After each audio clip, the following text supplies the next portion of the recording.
Hey guys, this is Dimitri with Joe's Gaming and Electronics, and in today's video I'm going to show you how to replace the headband jack on your AirPod Max Type-C charging headphones. So for this specific repair, the tools I'll be using is a T5 screwdriver, we got a T3 screwdriver, and then I have a pry tool, plastic spudger, some fine nose tweezers, a 1.5mm flathead screwdriver, and over here we have a interchangeable screwdriver with a T2 bit, and then we also have a 1.2mm star bit, also known as the P5 screwdriver. And you could use a SIM tray remover. I just have one of these that works really well. And all the tools that you will see me using to do the specific repair, we do have them available on our website, as well as this part. We do sell the full assembly, and we do just sell this ribbon separately. We also do provide a mail-in repair service for the specific model. So if you have the AirPod Max with the Type-C or the Lightning charging cable, we do have a mail-in repair service. So if you're having issues, you are more than welcome to send them in for a repair.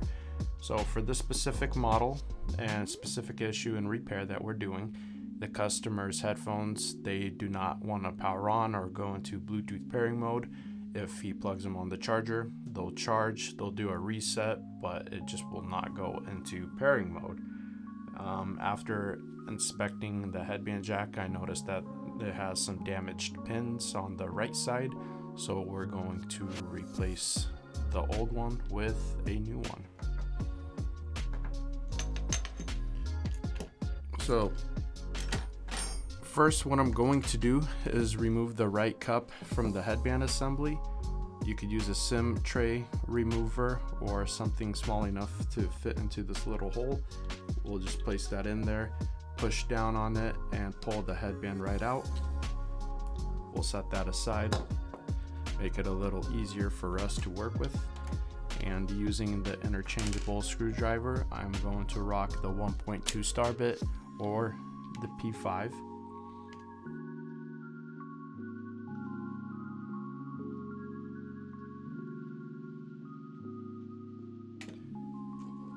Once that is done, we'll use our pry tool to remove the speaker housing.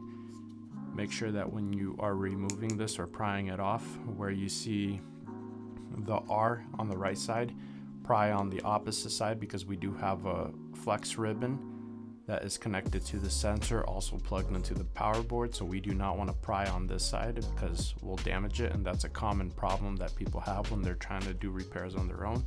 So we'll pry from the opposite side.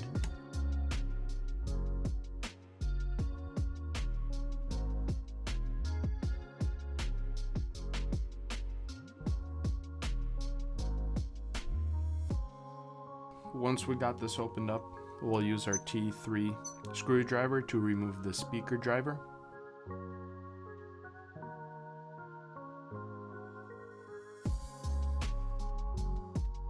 Also, quick tip, if your speaker driver has crinkles in it, you could use the 1.5mm flathead to get those crinkles out. Sometimes it works, sometimes it doesn't, but you just kind of massage it. So this one is pretty bad, we're not able to get it out. It doesn't affect the sound, but as you saw, there were two other crinkles that we were able to smoothen out. Once that is done with our flathead, we'll remove this special screw. It's got 4 grooves. What you're doing is you're just inserting the flathead into one of the grooves, and you're gonna rotate it like you would when you're removing any other screw. Once that is out, we can remove the speaker driver out of there. And now it is time to get to work. So I'll remove all the small screws first. We'll be using just a T2 bit.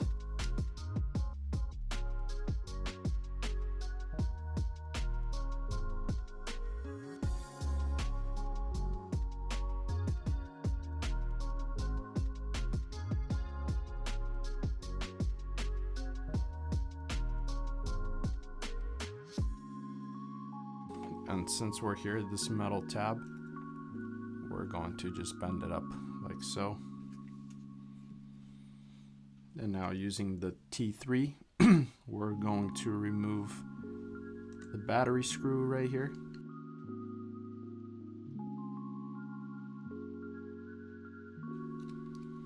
And before we do anything else, I'm going to unplug the battery. The ribbon that we have right here. Speaker sensor, charger port, and we'll proceed with removing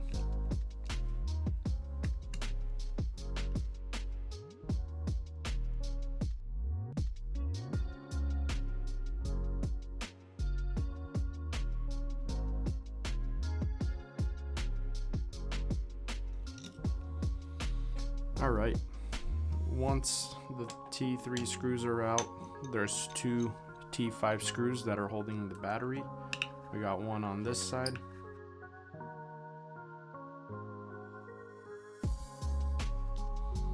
And now we could pull the battery on out of there. Set that aside. Pull that wire out of the holder and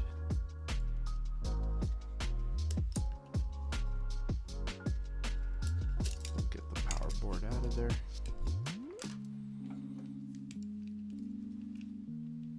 Using our flathead, I'm just going to assist it in disconnecting the headband jack wire. And for the headband jack, we have a ribbon right here that we're going to disconnect. And we have 4 T5 screws that we need to remove from the headband jack.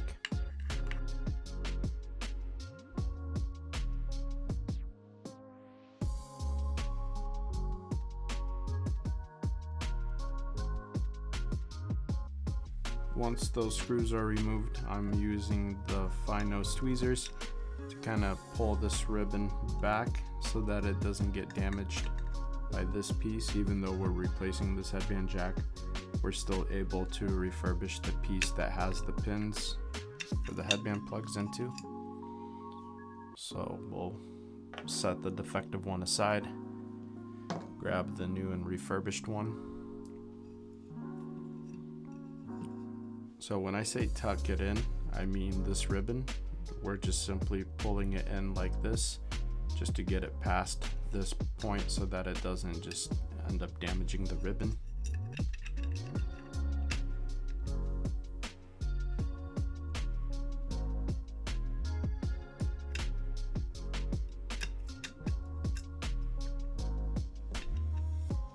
Perfect. Once we got the headband jack installed using the T5 screws, I'm just going to fasten one on the bottom here, and I'm not fastening it down all the way, just enough to hold the headband jack into place. And then I'll do another one up top across from it on the other side. Now, why I'm not fastening them all one at a time at the same time is because we need to make sure that this is lined up. If we just go and order and fasten every screw down, this is going to be like off-centered, and it's just going to interfere with the headphones working properly eventually. So what I like to do is center it, and with my thumb I'm just pushing it into the outside cup, and while I'm keeping pressure, I'll tighten the first 2 screws that I installed. And just with these first 2 screws installed, it'll keep this centered, and they're fastened all the way, so I'll go ahead and get the last 2 in there.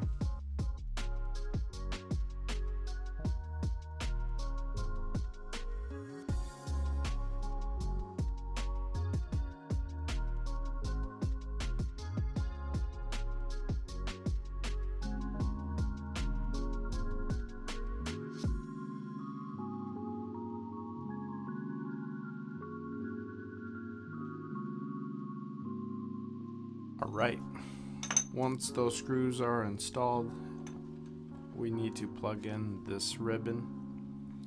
I'll use the tweezers just to kind of line it up, and the spudger to push down the ribbon into the plug-in.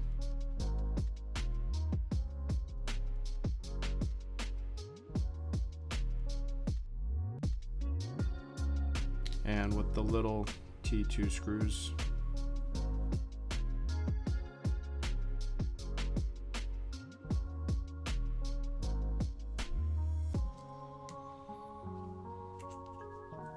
once we have done that, you can now plug in your power board.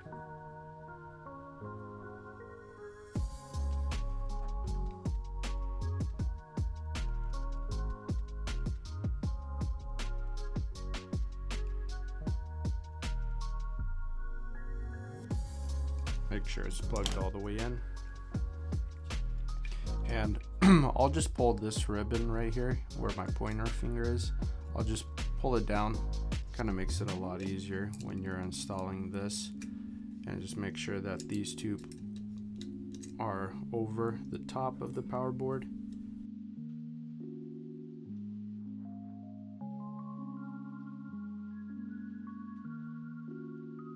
We'll plug the charger port back into the power board, and then we'll do the MS ribbon.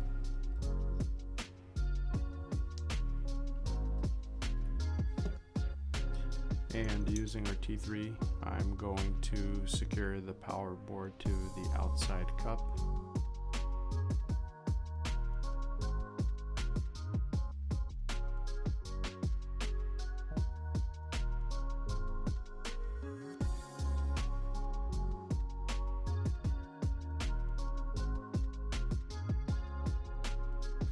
Once the two screws that hold the power board and the little shield that holds down the charger port ribbon and the MS port ribbon, over here I'm going to put this wire back into its groove where it holds the wire. And you want to make sure that over here on this side there's a little slot right there for the wire. You want to make sure it's in there so that when you're installing the battery, nothing is interfering. And we'll pop the battery in.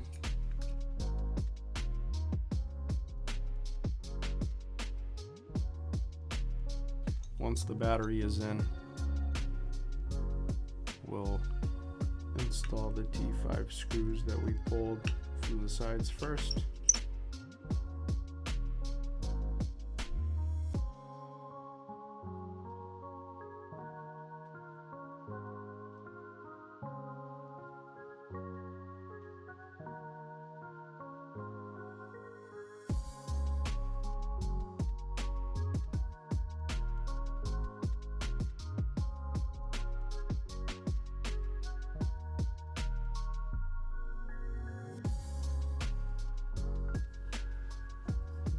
To plug the battery in.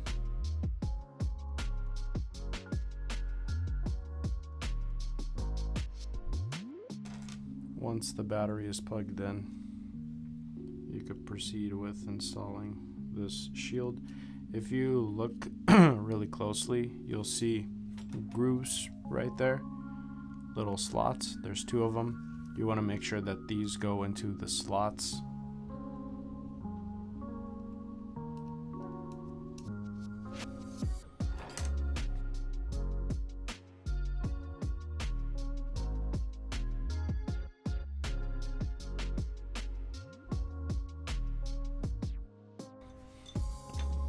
And now we could grab our speaker driver, plug it in, plugs in right here to the power board.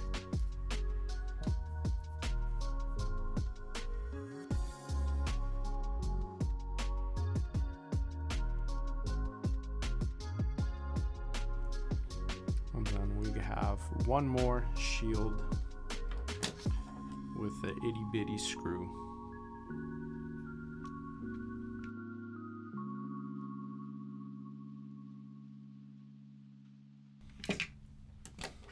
Alright, once that is done, the next thing that we are ready for is installing the speaker driver. When you install this, where you have these two pins on the bottom of the speaker driver, you want to make sure that they're making contact right there. Don't try to install it upside down. I mean, the screw holes are different sizes, so you wouldn't be able to mess that up, but you can't be too sure. Some people will make it work.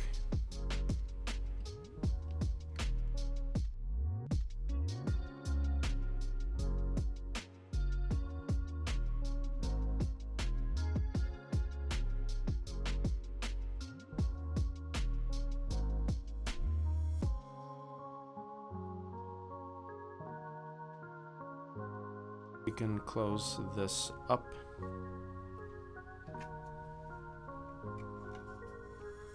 And with our P5 or a 1.2 star bit. So I'm going to close this up the same way I opened it.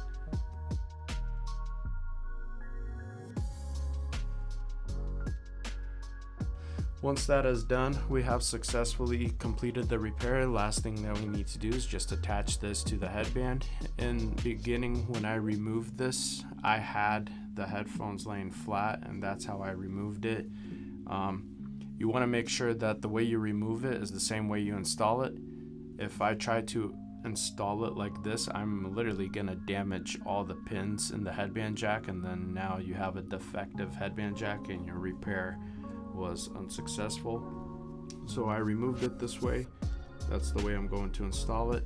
You just want to push it in, and don't force it, just kind of wiggle it back and forth and apply a little bit of pressure. You'll hear it clip in.